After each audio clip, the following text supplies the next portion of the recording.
Hi guys, welcome back to my channel. So it's simply Grace Miria.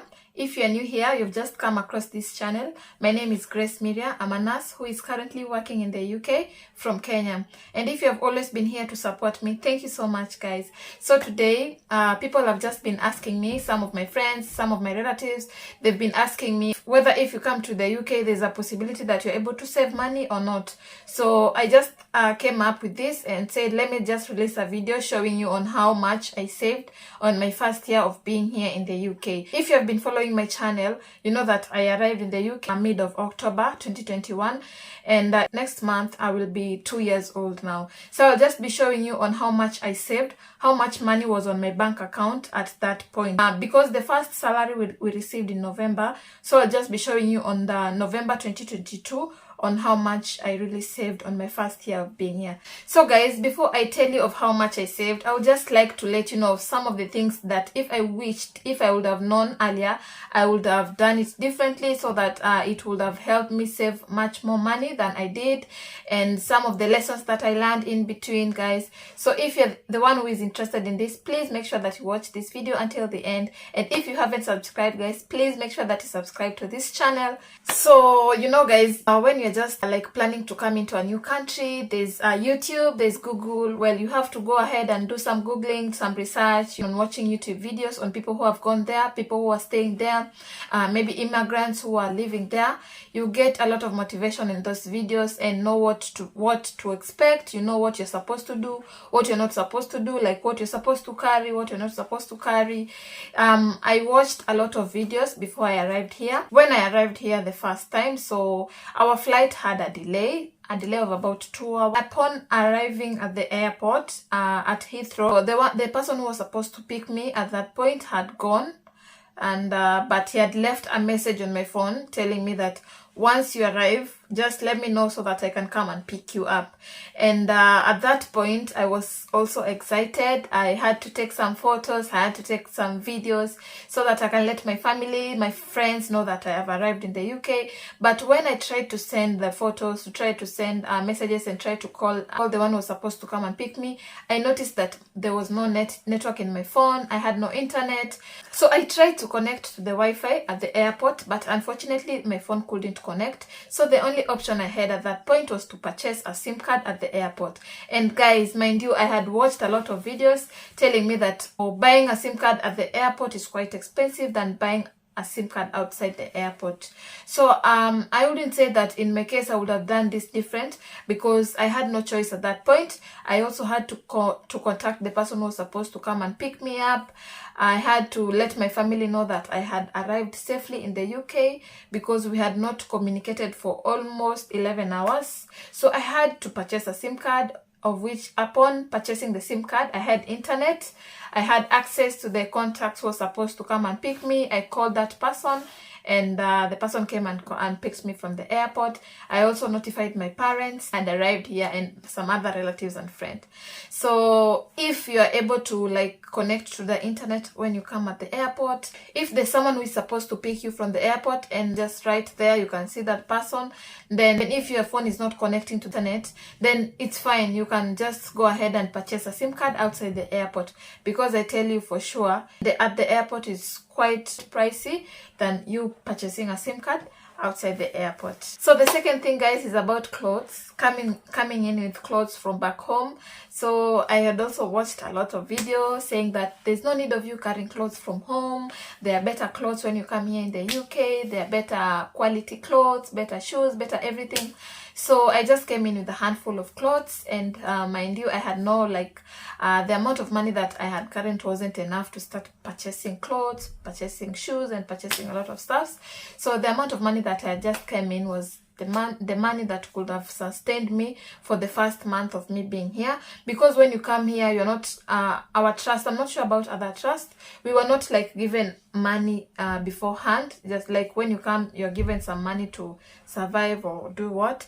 So the money that I came in is the money that helped me survive with the first 6 weeks when I was here, because I told you that I came in mid of October and the first salary that we got was in late of November. So if I could like not come with enough money, then it will mean that during that period of 6 weeks I could have not been able to survive really well. Although our trust was very lenient on us, they gave us some food for about 2 weeks, and being alone, well, that food lasted for almost a month.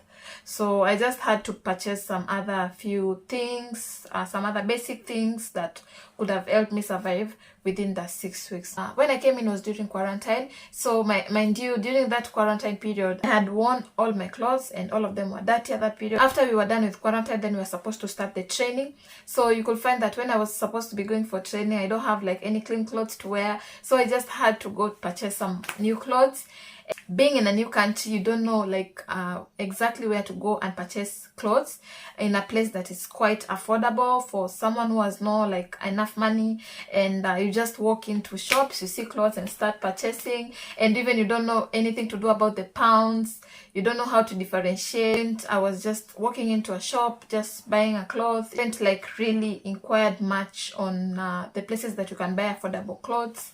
So if I had known at that point, I could have just carried my clothes from back home, and maybe when I come here and after a while, when I start earning my salary, then I can buy some good quality clothes. When I'm quite a bit settled, I can buy some good clothes, and maybe the ones that I have, I can maybe wait for someone who is coming to visit me to take them back home, and maybe assist some people back home, or I can give them to charity. If I had known, that is what I could have done, because I found out that me purchasing new clothes during that point, and it was also during winter, I spent a lot of money purchasing new clothes from those shops that were quite expensive. And even the money, even if I could have bought from shops that are affordable, I could also spend some money which I was not supposed to spend at that point in my life. You see, I've just come in, I've got some little cash that I just need to survive, and buying clothes was not an option for me at that point, but I had to buy, because even the jacket, I came in during October when we were almost approaching winter in December, so I also had to buy some jackets, some shoes for the winter and everything. So I spent a lot of money, of which if I had known, I could have just purchased some new nice jackets back home, some shoes. I could have just come with the clothes from back home. So guys, if you're watching this and you're planning to come here or going anywhere else, please just if you're able to, you can carry your clothes, and if not, then just find out on the affordable places that in whichever country you're going, find out on the affordable places to buy clothes, the jackets and everything, which are quite cheaper. So the third thing I will say about when I had like planned to go and purchase some basic needs, like maybe toilet papers, like maybe oil and everything that I needed to use, just some basic stuff, some hygiene products. So I will just walk into a supermarket and find things that maybe £1, and now in my head I will just like equate the £1. It's as if £1 is about is the same as 1 Kenya shillings, although no, it's not the same as 1 Kenya shilling. The exchange rate is very, very different. So in my head, I'm used to bigger digits, like 1,000, like 5,000. So when you come here, you see like maybe something is like £1, 0.5 pence. And now in my head, I would say that I was saying that things are very, very cheap here. They're quite affordable. Now you find yourself doing bulk shopping and buying a lot of foodstuffs that maybe even you are not going to use them. You buy a lot of things, and maybe the expiry date is just a short time. So you find that at the end of the day, I'm going to be throwing away a lot of foodstuffs, a lot of things that maybe have passed the expiry date, because I just saw that this thing is £1, this thing is 0.5 pence, and I just collected everything. I just collected and collected, because I'm just used to bigger figures like 500, 5,000, 1,000. So when you come here and see £1, you see that things are very cheap. So you think that you can just take everything in the supermarket, but no. You just need to plan yourself and know what you need and what you don't need. Check on the expiry date and everything. For me, I was just buying and buying and buying, and ended up throwing a lot of food stuff, which was a lot, which was a waste of money, and it wasn't good. So if I would have known, I would have done that different.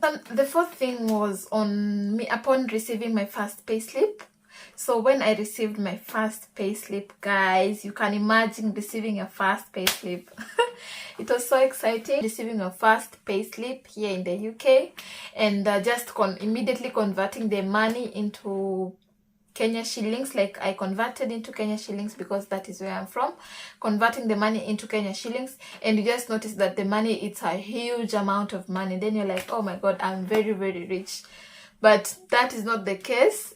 That is not the case, guys, because you know, the amount of money that you're earning here is equal to the amount of money that you're going to be spending here.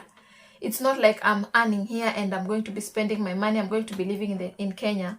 So if that would have been the case, then I would say that I'm very, very rich. But unfortunately, no, that's not the case. If I'm earning like about £2,000, you find that rent is about 100, other stuff. So you'll find that everything, all my expenses in a month, they equate to about almost 1,500, guys. So remaining with 500, you wouldn't say that you are rich, that you have a lot of money. No, that's not the case. But at that point, I was not thinking about that. So the amount of money that I received on my first pay slip was 2,151. So you can imagine that money, 2,151 converted into Kenya shillings. This is the mistake that I made, guys. So I'll just try to convert and see how much it is.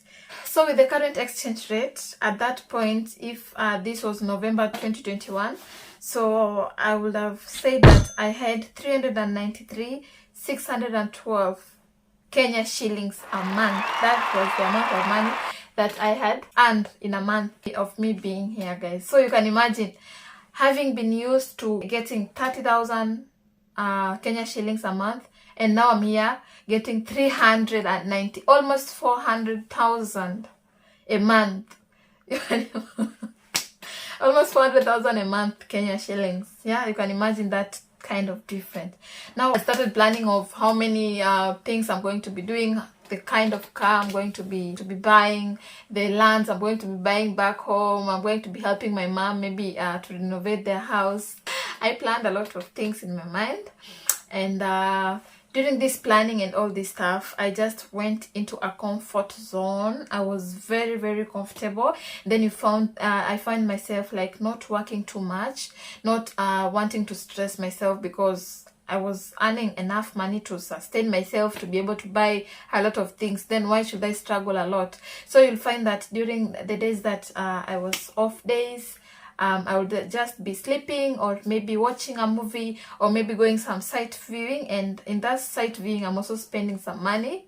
So it wasn't cheap. So I just went into this comfort zone and said that I have money which is enough to help myself. So why should I struggle so much? So I'll just rest and do other stuff during my off days, instead of taking extra shifts so that I can get some extra money and do some other things.